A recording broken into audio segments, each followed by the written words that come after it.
নমস্কাৰ বন্ধু বান্ধৱীসকল ইয়াৰ আগত মই এভাৰেজৰ সিম্পল কনসেপ্টখিনি দি দিছিলো কেইবাটাও ভিডিঅ'ত ইয়াত ফৰ্মুলা দুটামান দি দিছিলো কেইবাটাও ফৰ্মুলাৰ কথা আলোচনা কৰিছো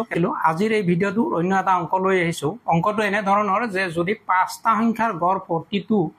আৰু অন্য আঠটা সংখ্যাৰ গড় 81 হয় তেনেহলে একেলগে আটাইবোৰ সংখ্যাৰ গড় কি হ'ব গোটেইকেইটা সংখ্যাৰ একেলগে গড়টো খুজিছে গড়ৰ সূত্ৰটো আছিল গড় সমান মুঠ যোগফল হৰণ মুঠ সংখ্যা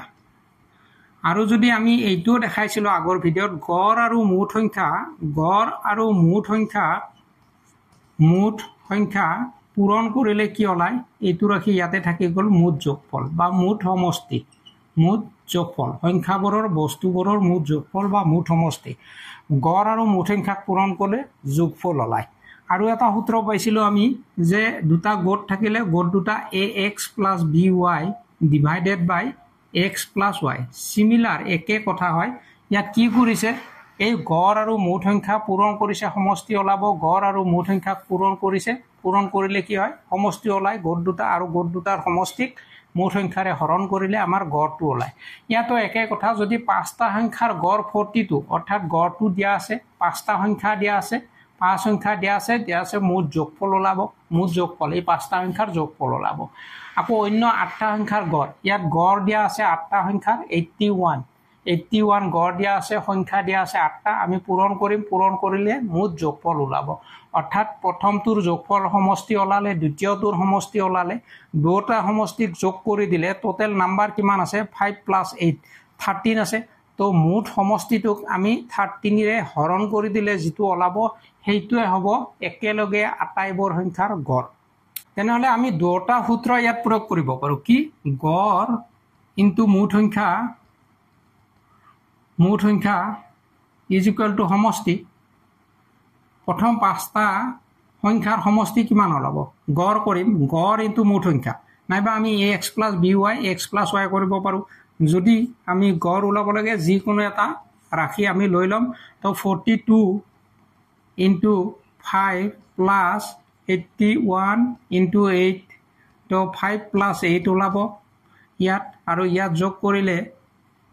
210 plus 8 648 তো ইয়াত আমি প্লাস কৰিলো 13 হল আৰু এইটো হ'ব 858 ইয়াত 13 ৰে হৰণ কৰিলে আমাৰ ৰিজাল্ট ওলাব 66 অৰ্থাৎ আটাইবোৰ সংখ্যাৰ একেলগে গড় হ'ব 66 এটা শ্ৰেণীত 16 জন ল'ৰাৰ গড় ওজন 50.25 কেজি আৰু বাকি থকা 8 জন ল'ৰাৰ গড় ওজন 45.15 কেজি তেনেহলে শ্ৰেণীৰ আটাইবোৰ ল'ৰাৰ গড় ওজন কিমান প্ৰশ্নটো মন কৰিব লাগিব যে 16 জন ল'ৰা দিয়া আছে গড় ওজন দিয়া আছে 50.25 কেজি আৰু বাকি থকা 8 জন বুলি কৈছে অৰ্থাৎ বাকি থকা 8 জন মানে কি 16 জন প্লাস 8 জন টোটাল শ্ৰেণীত টোটাল ছাত্ৰ-ছাত্ৰী আছে 24 জন তো আমাক গড় দিয়া থাকিলে মুঠ সংখ্যা দিয়া থাকিলে সূত্ৰটো হৈছে গড় ইনটু মুঠ সংখ্যা সূত্ৰটোৰ পৰা মুঠ সংখ্যা সমান কি পাও সমষ্টি পাও তাৰ যোগফলটো পাই যাও যোগফলটো পালে সংখ্যাৰে হৰণ কৰিলে আমি গড় পাই যাও এইটোৰে পূৰণ কৰিম আৰু এইটোৰে পূৰণ কৰিম আমি কি পাম সমষ্টি পাম আৰু এই সমষ্টি দুটা আমি যোগ কৰি মুঠ সংখ্যাৰে যদি হৰণ কৰো 16 আৰু 8 24 ৰে যদি হৰণ কৰো তেতিয়াহলে আমি আটাইবোৰ শ্ৰেণীৰ আটাইবোৰ ল'ৰা ছোৱালীৰ গড় ওজনটো পাই যাম তেতিয়াহলে আমি গড়টো কেনেকৈ উলিয়াম গড় সমান আমি এইটোৰে পূৰণ কৰিম আমি গড়ৰ সূত্ৰৰ পৰা পাও 16 into 50.25 plus 8 into 45.15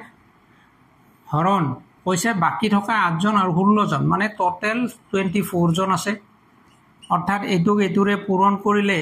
804.00 প্লাস এইটো কৰিলে 361.20 divided by 24 আৰু এই দুটা এড কৰিলে 1165.20 divided by 24 divide 24 ৰে ডিভাইড কৰিলে আমি পাম 48.55 কেজি অৰ্থাৎ শ্ৰেণীৰ আটাইবোৰ ল'ৰাৰ গড় ওজন হ'ব 48.55 কেজি